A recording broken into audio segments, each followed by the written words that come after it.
A few years ago, I was 34 and working part-time at Applebee's while studying psychology. I thought it would give me some interesting experiences for my thesis. The restaurant was always buzzing with voices.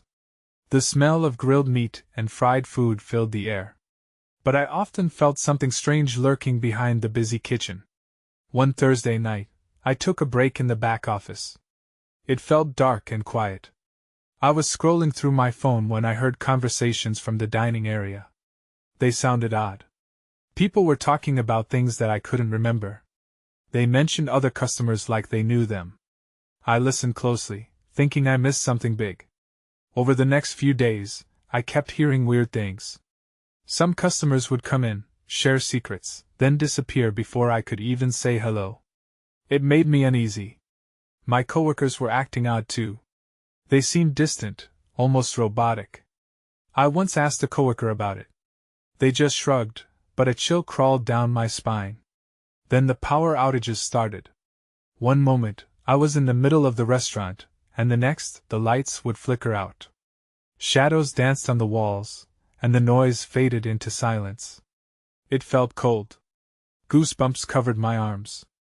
I tried to tell myself I was just at work, but it didn't feel that way. I wondered if I was losing my mind. Were these shared delusions among the staff? Or was something wrong with Applebee's? I began to focus more on these strange events than on my actual job. I felt the urge to investigate. I talked to my coworkers about what they noticed. Each conversation got weirder. They whispered, glancing around like they were scared someone would hear. I even started cleaning different areas, hoping to catch something.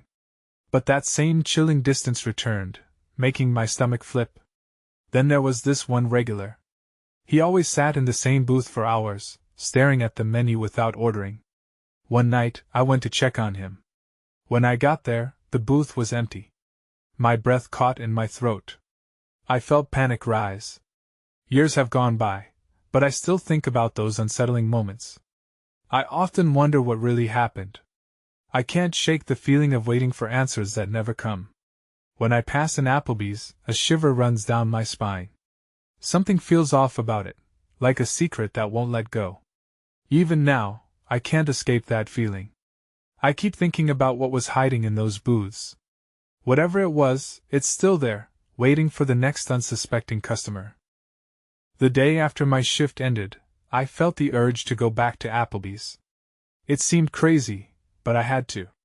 I needed answers. My curiosity pulled me in like a magnet. The sun hung low in the sky, casting long shadows as I parked in the nearly empty lot. When I walked in, a sense of déjà vu washed over me. The restaurant was quiet, too quiet. As I moved past the empty booths, echoes of laughter from the past mixed with the smell of stale fries.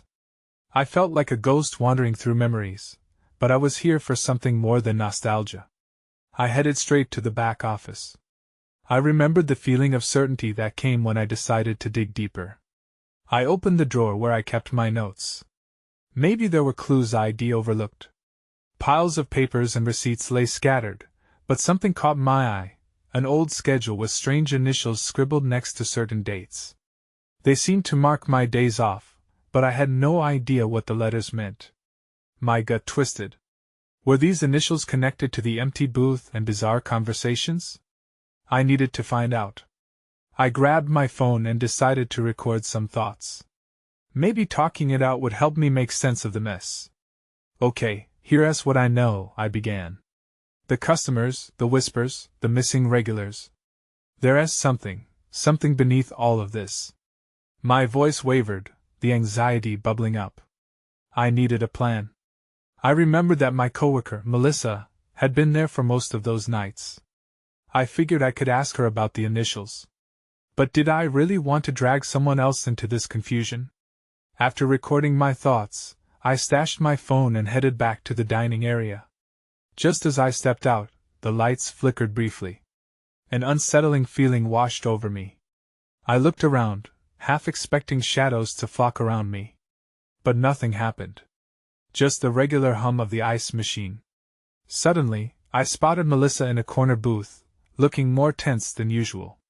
Her eyes darted around as if she was waiting for someone. I swallowed my fear and approached her. Hey, Melissa. Can I talk to you for a second? She looked up, her expression shifting from surprise to hesitation. About what? Remember those nights when things got weird? I found something. I leaned closer, lowering my voice. What do you know about these initials on the schedule? Her gaze hardened. For a moment, she seemed to weigh her options as she glanced around. You shouldn't be asking questions like that, she whispered. Before I could respond, the lights went out, engulfing the space in darkness. My heart raced. I heard Melissa's breath catch. And then, the sounds of conversation started to rise around us, echoing as if the restaurant was coming alive. Words floated through the air, whispers of names and things I couldn't place. Melissa, what is happening? I whispered, trying to pierce through the blackness. Then, everything grew still. The voices vanished. An unsettling quiet settled in. I reached out, searching for Melissa, but she was gone. That's when I got the idea that I might not be alone. I wasn't sure whether it was instinct or fear, but I turned to find someone standing at the edge of the darkness, watching me. My breath caught in my throat as I locked eyes with the figure. I wanted to run, but I needed to know what was going to happen next. I couldn't tear my gaze away from the figure. It lingered just beyond the reach of the feeble emergency lights, making it impossible to discern any details. My heart pounded in my chest, but my feet felt paralyzed. Who is there? I called out, my voice wavering. Silence responded. I took a cautious step forward, squinting into the darkness. My pulse quickened as the figure took a half step into the light. There, I caught a glimpse of familiar features. It was Marcus, another server I hadn't seen in months. He looked different, haggard, almost haunted. What are you doing here? I asked, forcing my throat to work. You scared me. He hesitated, glancing around nervously as if the shadows were listening. I thought I'd check on things. You shouldn't be here. Why not? I pressed, irritation bubbling up in the face of my fear. Something strange is happening. The voices, the disappeared customers, what do you know? His eyes darted to the back of the restaurant before he stepped closer. You don't know, do you? About the incidents? What incidents? I felt a knot tighten in my stomach. He took a deep breath, his voice dropping to a frantic whisper. The whispers, they're not just your imagination. I've seen things I can't explain. And you have to be careful. There are people who want like you digging into this. Before he could say more, the lights flickered back on, flooding the restaurant with harsh fluorescent light. I blinked, temporarily blinded, and when I looked back, Marcus was gone. I scanned the room, but he had vanished. I felt unnerved, like the world was shifting around me. I leaned against a booth for support, trying to process what had just happened. Incidents? I muttered to myself, piecing together my own scattered thoughts. I turned my attention back to the old schedule, searching for the initials that had first caught my eye. If Marcus wanted me to be careful, then maybe he knew something about those letters. Just then, the door swung open, and in walked a couple of customers. My skin prickled as I recognized them. They had been regulars at Applebee's before everything started falling apart. I had watched them come in and out countless times. But today, they looked different. Their faces were pale, their eyes darting nervously. I approached them, trying to ignore the shiver that ran down my spine. Hey, you guys back for more? They exchanged glances before one of them, an older man with graying hair, spoke up. We shouldn't be here. It's not safe. What do you mean? What happened? I asked, desperation creeping into my voice. He looked over his shoulder, then leaned closer. You need to leave. All of this goes deeper than you think. Trust us. Before I could respond, they turned and left the restaurant, disappearing into the fading light of the evening. I felt a jolt of panic. There it was again, the urgency to understand what was happening around me. I took a deep breath and turned back toward the office, determination flooding my veins. I needed to get to the bottom of this, and fast. But as I walked toward the back, the sensation of being watched returned, more intense than ever. Then I heard it again, the whispers, swirling in the air around me. My heart dropped. Someone was definitely in the restaurant with me, and the unease in my gut told me it wasn't the customers. I stepped into the dim corridor that led to the office, my breath hitching with every creaking floorboard. I had a creeping sense that something or someone was watching me. The whispers grew louder, echoing off the walls, blending with the low hum of the restaurant's refrigeration units. I shook my head, trying to clear the paranoia settling around me. I turned the corner, and my foot caught on something. I stumbled but quickly regained my balance. Looking down, I spotted a small notebook sprawled on the ground. Its cover was worn, the leather frayed at the edges. I picked it up, my fingers brushing against the embossed initials, Mr. I felt my heart race. Could this be Marcus's? It was possible he'd dropped it when he had appeared, but the questions lingered. What could be in here? Hesitating only a moment, I opened the notebook and gasped. The pages were filled with neat, frantic handwriting. I scanned the entries, trying to piece together what had happened to him. Whispers heard near the kitchen, one entry read. Cooks left without warning. They never came back. Another mentioned strange occurrences associated with the old storage room. A feeling of dread washed over me. I'd heard mentions of that room before, stories of things that couldn't be explained. Suddenly, I heard a loud bang from the direction of the kitchen. I jumped, heart racing. Was it just my imagination?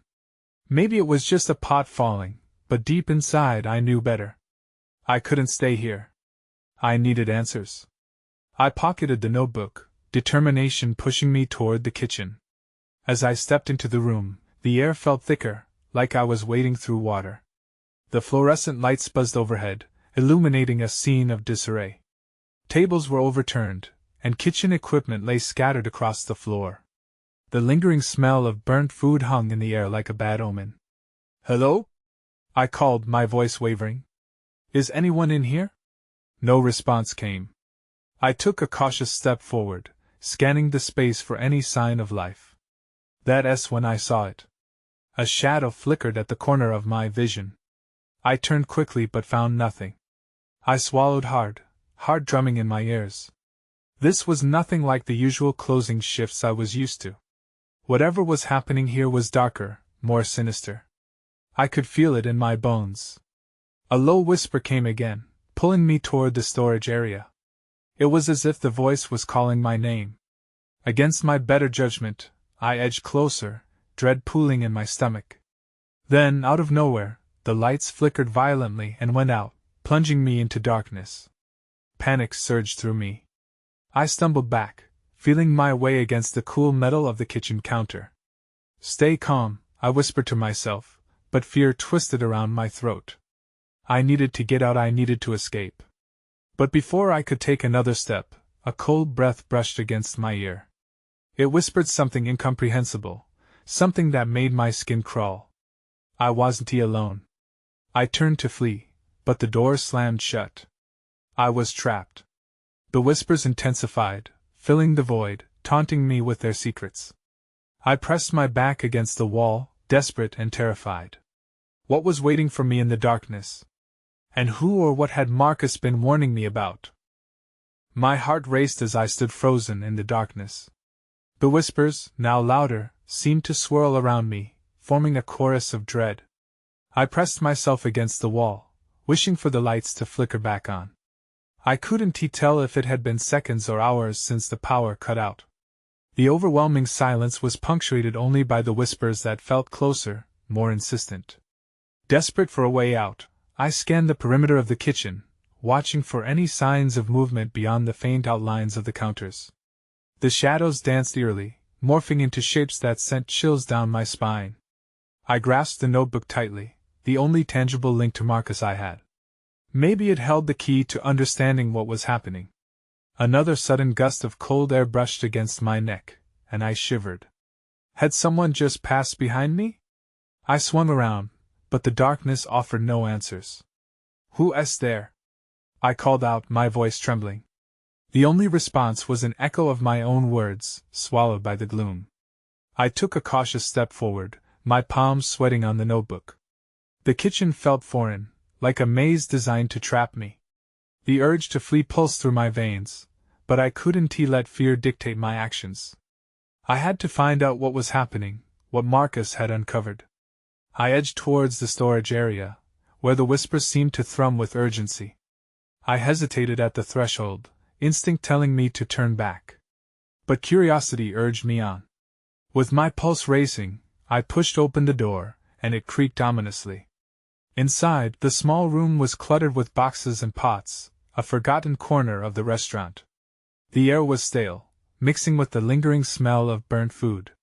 It felt wrong somehow. I took a tentative step in and flicked on my phone's flashlight, the weak beam illuminating parts of the scattered debris. That's when I saw a small figure at the far end of the room. My breath caught in my throat.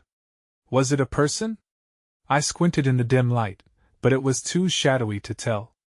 I called out again, "Hello? Is anyone there?" The figure remained still, an unsettling silence enveloping us both. Suddenly, the door behind me slammed shut, sending a jolt of fright through me. I spun around. Panic clawed at my mind. "Let me out!" I banged on the door, fear rising like bile. But all I heard in return was a soft, mocking laugh, echoing in the cramped space. I whirled back to the figure, and my flashlight flickered, casting unsettling shadows that twisted and curled like living things. I locked eyes with the shape, and an icy chill danced down my spine. It wasn't Marcus. It was something else. A twisted grin spread across its face. I didn't know how, but it felt like it recognized my fear. Suddenly, the whispers morphed into a taunting chant, my name melding with the mocking laughter. "Stay here with us," it hissed, voice dripping with a sinister calm. I backed away from the figure, desperation flooding my mind. I fought against the magnetic pull of its gaze, the urge to run swallowing me whole.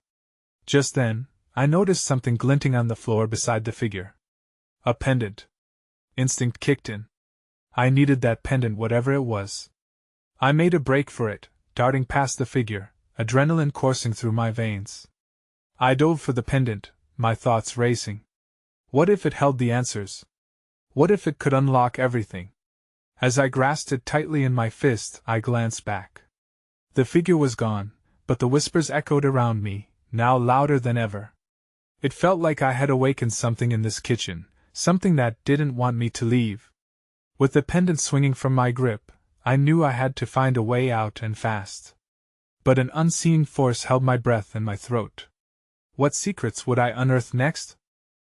The pendant felt cold against my palm as I stood in the dimness, the whispers rising to a deafening crescendo. Panic surged within me. I couldn't stay here. I had to get out of this nightmare. I turned towards the door, pounding my fists against it. "Let me out! Please!" My voice cracked, desperation leaking through. The door didn't budge. It was as if something was holding it closed from the other side. I took a step back, my heart racing like a drum. I needed another way out. Surely, there had to be a window or another door. I retrieved my phone from my pocket, the screen flickering weakly in the oppressive dark. It wasn't much light, but it was better than nothing. With this small beam guiding me, I scanned the cramped storage room for an escape route. Shadows loomed ominously, but I pushed aside my fear, forcing my feet to move. As I moved deeper into the room, I noticed the walls were lined with faded posters of past Applebee's promotions. The cheerful smiling faces felt out of place among the oppressive atmosphere. I shivered at the thought of how far removed this space was from the lively restaurant I'd known. It was like stepping into a forgotten world. Then I saw a window behind a stack of boxes. My pulse quickened. I shoved boxes aside, scrambling to make a path. Each thud of boxes hitting the floor echoed like a countdown. I needed to get to that window. Just as I cleared enough space, the whispers shifted. They weren't just a chorus anymore, they formed recognizable sentences. Hide. Run. Don't let it find you. The phrases wrapped around me like a boa constrictor, squeezing any resolve I had. With a final shove, I reached the window. It was old and dusty, the glass smeared with grime. I struggled with the latch. It creaked but wouldn't open. I grunted, putting my shoulder against it, forcing it upward. Finally, it gave way, swinging open with a loud bang. Fresh air filled the room, but the moment was short-lived. I glanced back just in time to see the figure reappear in the shadows. It loomed tall, its twisted grin widening. Its laughter echoed, sending chills racing down my arms. Panic surged. I had to get out. Not again, I whispered, diving through the open window. I landed hard on the ground outside, the gravel biting into my skin. I heard the door slam open behind me, more laughter chasing me into the night. I scrambled to my feet and bolted down the alley that led to the back of the restaurant. I didn't know where I was going, only that I needed to put distance between myself and that creature. The pendant dangled from my neck, heavy with an ominous weight. But as I ran, I felt a tugging sensation, as if the pendant was pulling me back. A sudden jolt of understanding struck me. This wasn't just any pendant, it felt alive. I glanced down, and the insignia was glowing faintly, pulsating with energy. I stopped, breathing hard. I had to make a choice. Was I ready to find out what this pendant meant, or should I keep running? From behind me, I heard a voice, soft and deliberate. You can't escape your fate. That stopped me cold. I turned slowly, heart racing. There, at the end of the alley, the figure stood, waiting. And I could feel the pull of the pendant grow stronger. What had I stumbled into? And what did that thing want from me? My instinct screamed at me to run again, but part of me felt drawn to the light of the pendant. What secrets were about to unravel? My brain was racing as I stood there, torn between the haunted alley and the glow of the pendant. The creature's voice still echoed in my ears, a reminder of the danger looming so close. I felt trapped in a nightmare with no escape. The figure began to move, a slow and deliberate pace that sent dread crawling up my spine. It was tall, far too tall. Shadows danced around it as if they were part of its being. I couldn't shake the feeling that it was studying me, waiting for me to make the wrong move. As the distance between us shrank, I could see its features more clearly. There was something wrong about its face. The smile twisted unnaturally, almost as if it wanted to mock me. I took a step back, eyes darting around for a way out, any way out. The pendant pulsed again, more insistently this time. It was as if it had a heartbeat of its own, urging me toward the figure instead of away. I shook my head, taking another step back. Stay away from me. It stopped, the grin widening further. The pendant chose you, it said, the words dripping with a sickly sweet disdain. You can't run from what you are. What am I? I blurted out, my voice trembling. I regretted asking the moment the words left my mouth. Curiosity tinged with fear was a dangerous cocktail, especially now. It's a matter of time before you find out, the creature replied, its voice an unsettling mix of cooing and jeering. You can embrace it, or you can fight it. But I assure you, fighting won't help. I felt a wave of confusion wash over me. Was I supposed to embrace the pendant? What did it even mean? I hadn't signed up for any of this. Before I could collect my thoughts, the air crackled with energy. The pendant surged with light, blinding me momentarily. I raised my hands to shield my eyes, feeling warmth coursing through me. And then, just as quickly, everything went dark. I stumbled backward, falling against a wall. The laughter was gone, replaced by a deafening silence that pressed down on me like a weight. I lowered my hands, blinking to try and clear my vision. When I opened my eyes, the figure was gone. But I knew it wouldn't last. Slowly, I pulled myself back to my feet, heart pounding in my chest. The pendant still glowed faintly, almost as if it were trying to communicate. I needed to regain my composure. This was my chance. I turned and sprinted deeper into the unknown streets, the echoes of my panic still ringing in my ears. I could feel dread pushing against my chest, urging me to give in to fear. But then, something caught my eye. A door, almost hidden behind a tangle of weeds. It looked ancient, but the wood was sturdy. I hesitated, glancing behind me like a startled deer. Was it safe? I had to try. I approached the door cautiously, pressing my ear against the rough wood. Nothing. No laughter, no voice. Just silence. With trembling hands, I pulled the door open. It creaked loudly, startling me. Inside was nothing but darkness, but the pendant-esque glow illuminated a path ahead. Just as I stepped in, I felt a pulse in the air, a warning. And then everything went cold again. I stepped back, panic rising as heavy footsteps echoed behind me. I looked up to see the shadows stretching across the ground. Someone was following me. I gasped and turned, my heart racing as I faced the door again. The footsteps grew louder, closer. Every instinct in me screamed to escape, but where would I go? The alley was crawling with darkness, and I had left that creepy figure behind, at least for now. I stepped inside the door, letting it swing shut behind me. The sound of wood creaking echoed in the stillness.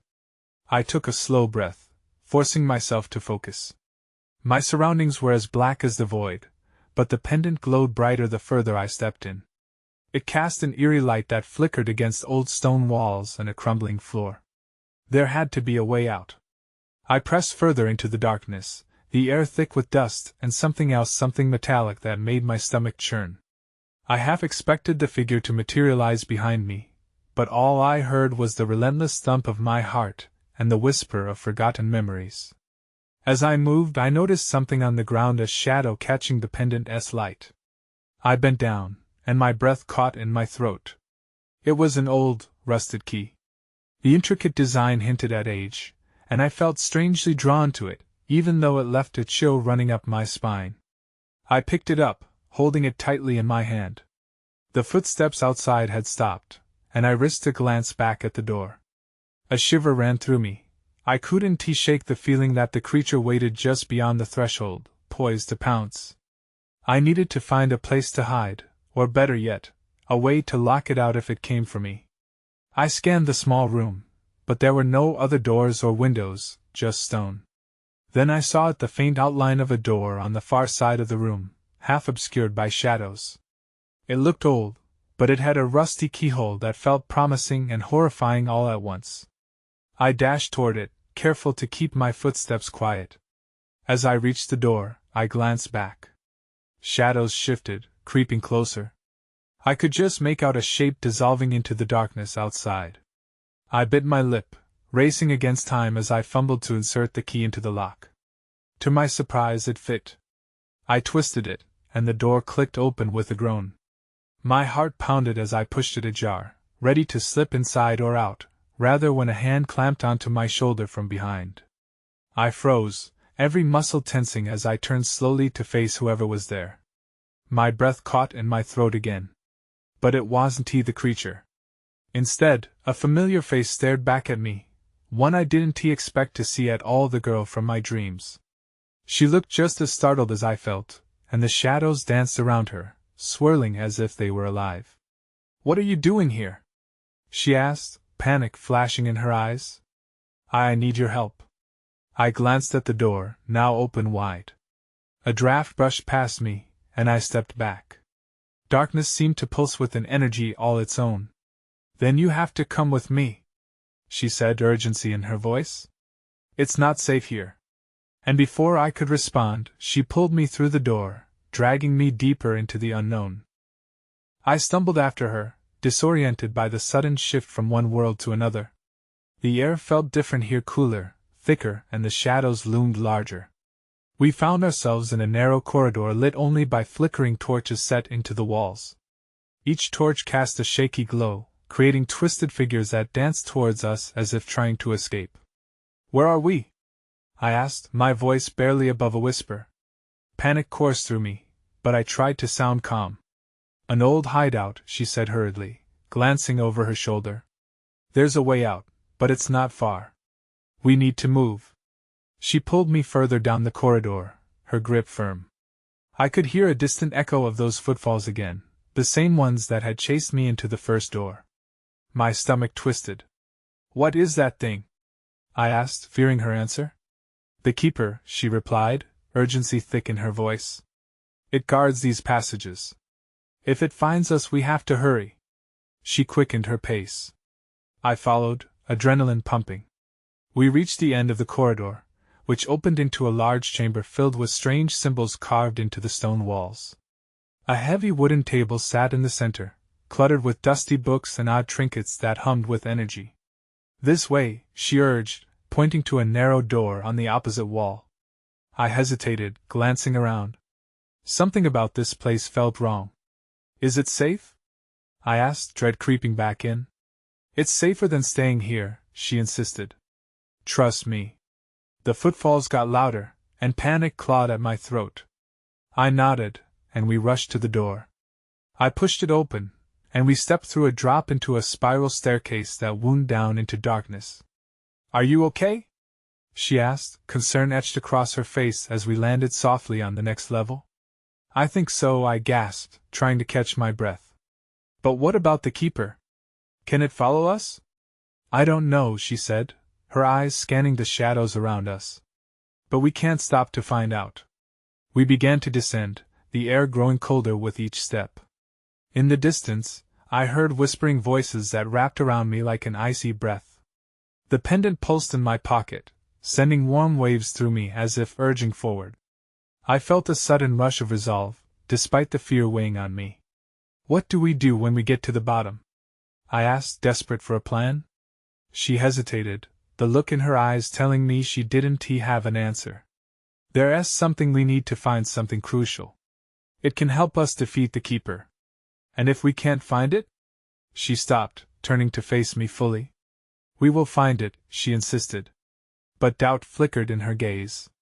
As we walked down, the whispers grew louder, coalescing into words I couldn't quite make out.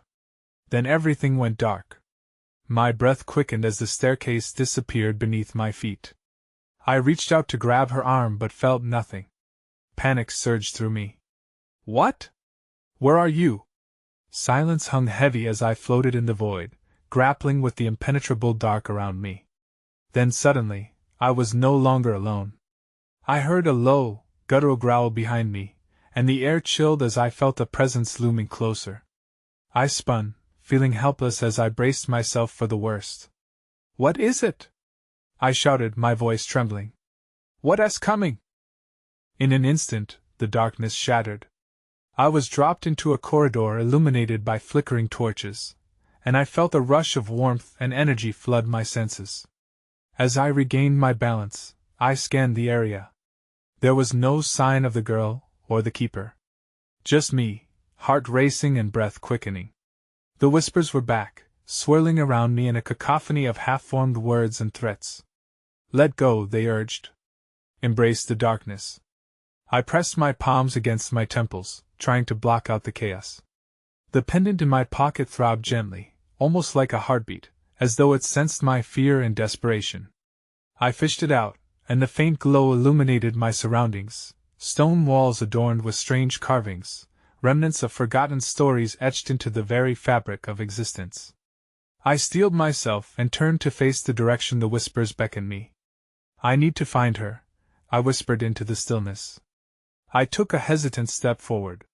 Each flicker of the torches cast unsettling shadows that danced menacingly, but I pressed on, my resolve hardening. The rusted key I had found burned against my palm. I felt a raw instinct to find something, anything, that would end this nightmare. Was it the girl? Was it the pendant? Or perhaps an answer I hadn't yet grasped? As I moved deeper into the corridor, my heart pounded louder than the whispers. I wondered if I could truly outrun the keeper. Had I even escaped it at all? Just as that thought crossed my mind, a shadow flickered at the edge of my vision. I turned, but it vanished into the darkness as if it was never there. Suddenly, the whispers morphed, filling me anew with dread. "You can't hide. It knows you're here." I took a step back, my instincts flaring. Just then, a cry echoed through the corridor: someone was in trouble. The urgency propelled me into motion, and I sprinted toward the sound, heart racing as I dashed through the flickering lights. I rounded a corner and skidded to a halt. Before me stood a massive door, adorned with ominous symbols that pulsed similarly to the pendant. I was close. The whispers turned to a deafening roar, pouring into my ears, urging me to turn back, but I couldn't. Gathering every ounce of courage, I reached for the door handle. It felt hot, as if alive. In a burst of determination, I twisted it open, and it swung wide, revealing a vast chamber cloaked in darkness. Inside, I found her, the girl from my dreams, bound to a stone altar in the center of the room. An unsettling hum resonated from her, a feeling of urgency I couldn't ignore. She was whispering something, but I couldn't hear her over the chaos in my mind. "Help me!" she gasped as I hurried to her side. "You have to free me!" I looked around frantically. Shadows loomed, and the whispers turned chaotic around us. The keeper was coming. With shaking hands, I fumbled with the bounds. A silver thread held her captive, glowing faintly. If I could just sever it suddenly, the darkness erupted around us. The figure, the keeper, loomed large, horrifying. Its twisted smile against the shadows sent me into a cold dread. "You think you can escape?" it hissed, the voices echoing in unison, wrapping around me like chains. In that moment, the pendant surged violently in my grip. An idea sparked within me. I had to confront it. "I'm not afraid of you," I shouted, clutching the pendant against my heart. The keeper paused, its laughter dying in an instant. "What power do you think you possess?" I stepped forward, raising the pendant high. "You wanted me to embrace the darkness. But I'll harness the light within." The pendant erupted in blinding light, illuminating the chamber as shadows shrieked and recoiled. With each pulse of light, the tether binding her weakened. I could sense the keeper buckling against the brightness, its form fading, growing tenuous like smoke caught in a breeze. "Quick! Finish it!" she cried, her voice filling me with determination. I hurled the pendant toward the altar, where it struck the glowing bounds. There was a brilliant flash, and the silver chain shattered, breaking the curse. The keeper howled in frustration, the darkness shrinking as its figure began to dissolve. I reached for the girl, pulling her free just as the remnants of the keeper vanished. "We need to go," I said, gripping her hand tight as I tugged her through the door, fleeing into the corridor that twisted endlessly. The whispers fell silent behind us, and an unsettling chill crept into the air. As we emerged back into the main chamber with the torches, I turned to her. "Are you okay?" "I think so," she answered, breathing heavily. "But we need to hurry. It may not be gone for long." The reality hit me then. We had escaped, but we still didn't know what lay ahead. Were we truly free? The pendant still pulsed in my pocket, a tether to that world I was all too aware of. Together, we raced down the corridor, not quite sure where to go or what awaited us. Shadows danced in the distance, but above it all, I felt an ember of hope spark.